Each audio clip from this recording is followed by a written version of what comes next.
At a time when World Health Organization has already declared an emergency over the spread of the mosquito-borne Zika virus and has expressed special concern for pregnant women, the Indian Health Ministry has also issued an advisory for people traveling from and to the risk-prone nations.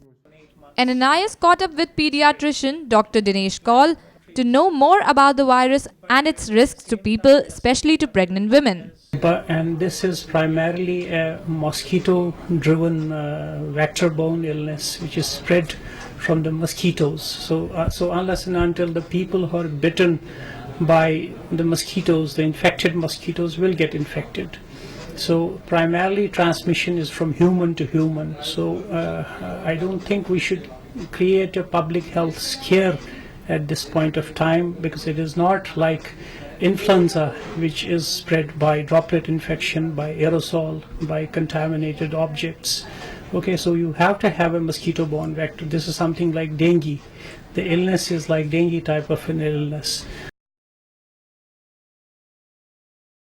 The way we don't have yellow fever cases in India, they are just primarily confined to the South American continent or to the African subcontinent. Same way, so we don't expect, if our public health measures or checking system at the airport is really vigilant, we do screen people who are coming from these countries, Latin American countries, for symptoms of this infection. We should definitely be able to detect and prevent any sort of an epidemic proportion in India. There is a little concern only for the pregnant women for this infection, that there have been sort of an association that possibly this virus might be leading to microcephaly. That means unborn babies, if their mothers, pregnant mothers, get the infection during first trimester, so their babies might be affected, their head size doesn't grow properly, that's called microcephaly. But this is really an association at this point of time.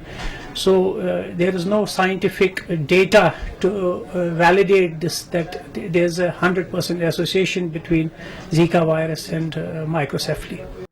The Health Ministry advisory says pregnant women should therefore cancel their travel to the affected areas.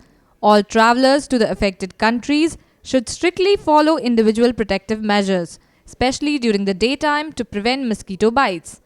Persons with comorbid conditions like diabetes, hypertension, etc. should seek advice from the nearest health facility prior to travel to an affected country.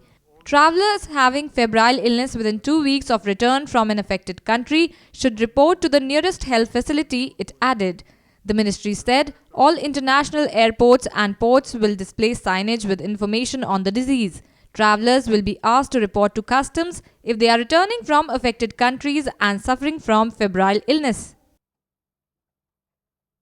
Powered by Nnis.